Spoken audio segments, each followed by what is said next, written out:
Hi, I hope you're good. Today we are doing Vinyasa yoga, and Vinyasa translates to sequence or flow, which is what we do in my classes anyways, but this time we're taking it up a notch. So that being said, make sure that you practice safely, you practice smart, you don't rush for the sake of my instructions or anything like that, and you listen to your body. The joy and the beauty of this is that you can repeat this and get used to it.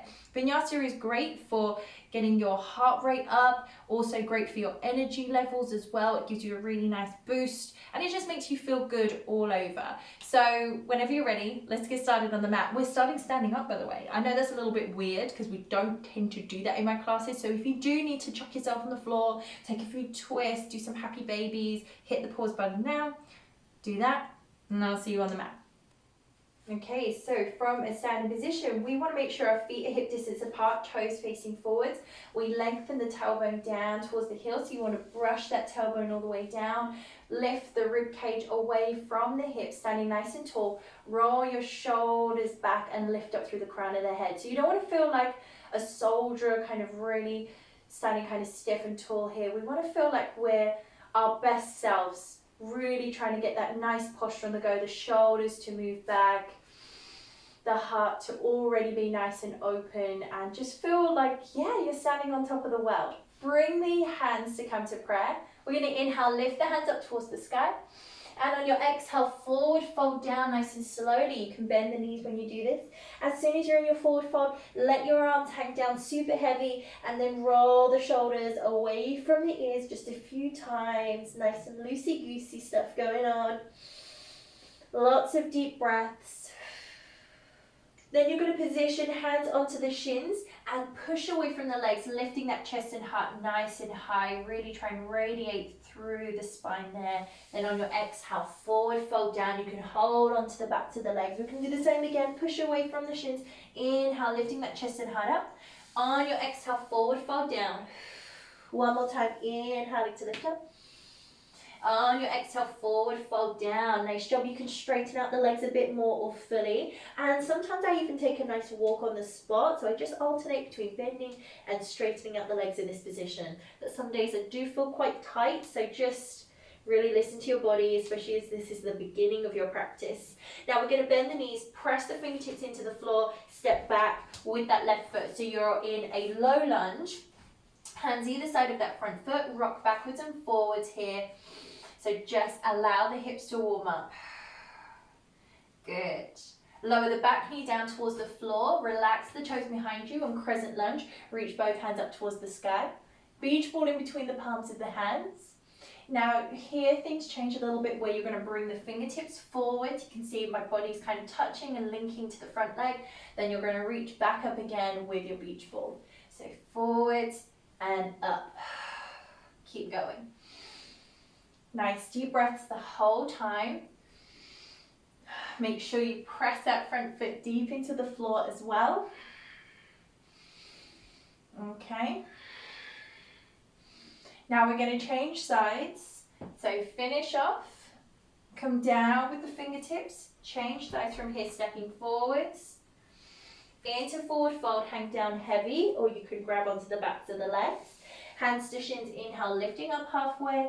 Exhaling to forward fold down, bend through the knees and step back with the right foot, feet hip distance apart, sink down into the hips, rock it out. We're just looking to warm up the hips, super important for these, especially as you'll be flowing. And then lower the back knee down, relax the toes, coming up into crescent lunge. Nice deep breaths. And then come forward with the arms and up into crescent. So, want to make sure we're staying strong with those legs. Keep lifting up through the pelvic floor muscles. Just grabbing a little bit of movement in our crescent and just trying to warm up the hip flexors at the same time. Okay, so seal it off, last one. Come down onto the fingertips, stepping forwards, tucking the toes. And forward fold, nice job. Roll those shoulders away, maybe walk and shuffle those legs. That's it, alternate between bending and straightening up the legs. Press the hands deep into the floor, about shoulder width apart, and then you're going to step back here so that you're on all fours. Shoulders above wrists, hips stacked above knees. Keep the toes tucked under, and lift up into downward facing dog. Roll those shoulders away from the ears. Keep pushing away the floor. Come up really high up onto the balls of the feet. And then on your exhale, lower the heels down. And again, inhaling to lift up onto those tippy toes. On your exhale, down. And last one, inhaling to lift up. Exhaling to lower. We're going to walk the toes towards the back now, coming into plank, or you can walk the hands forwards if you've lost your mat like I nearly did there. Yeah. So you can be a mermaid plank if you want to as well. You just take the knees down. And now sway side to side and alternate there, left to right. Keep pushing away the floor. Try not to sag those hips. Strengthen the core, the legs and the arms. And from here, find your way back to center. We'll take the knees down first for this one. Mermaid plank, Chaturanga Dandasana down, and Cobra rising. So roll the shoulders back. Remember, it's your first back bend, so it's going to feel a little bit, a little bit raw. Again, nice deep breath. Then push the bum back and into downward facing dog. Good. And again, walk the toes towards the back, coming into plank pose. Your choice of plank. This time I'm doing full plank, so it means I'm going to push from the toes down into Chaturanga and up into Cobra. So remember not to let those elbows wing out to the sides. Keep the elbows in alignment there with the shoulders. Keep lifting the chest and heart up. Push the bum back, downward facing dog. Good. And again, walk the toes towards the back, coming into plank. Chaturanga Dandasana down. Cobra rising. Good. From here, downward facing dog. So that was 3 rounds we just did. Okay, now this time we're going to be taking left leg up towards the sky, and we're going to bring heel towards backside with this left leg. So we're in a scorpion, downward dog scorpion.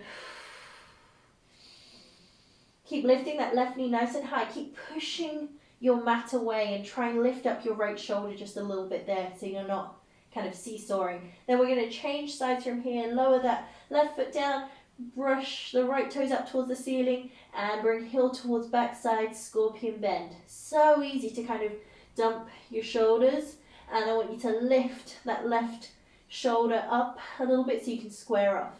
Then from here, slowly come down with that foot, walk the toes towards the back, coming into plank. Your choice of plank, Chaturanga Dandasana down, Cobra rising. And this time push back into child's pose and just roll around the wrists, or just take the wrists in the opposite direction. Make sure you take care of the wrists and the forearms especially.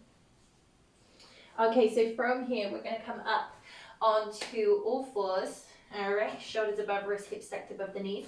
Take your right elbow down towards the floor and left leg up towards the sky. Now bring heel towards backside and circle this left knee around. So I'm doing external rotations, but you can go whichever way you want. Listen to your hips. What do they need? Good. Nice job. Then we're going to go over towards the other side. Come down onto all fours. Left elbow down, right leg up towards the sky.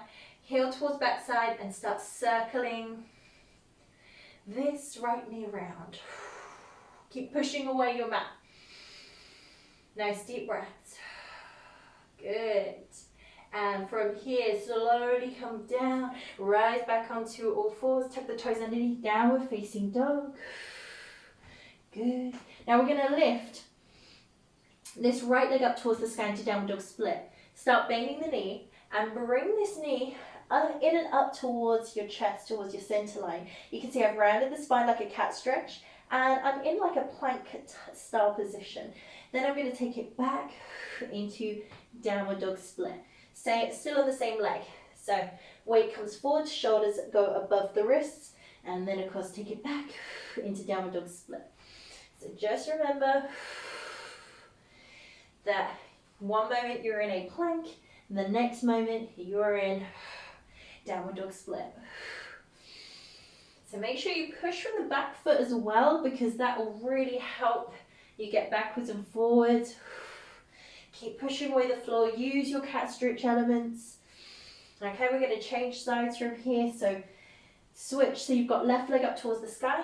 Knee comes in towards the chest. Definitely embracing that cat stretch when the knee comes in towards the chest. Again, nice deep breaths. Really feeling it in the arms, I'm not gonna lie. 2 more.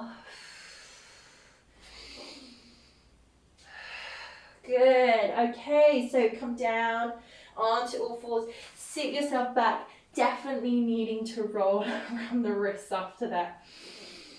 Roll around the shoulders, the neck.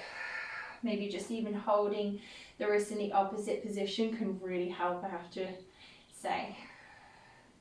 Okay, so whenever you're ready, come back onto all fours. Into downward facing dog. Come up really high up onto the balls of the feet.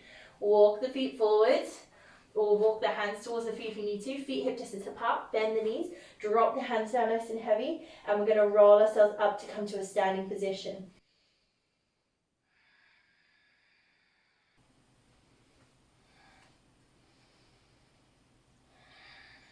So seal that off with hands to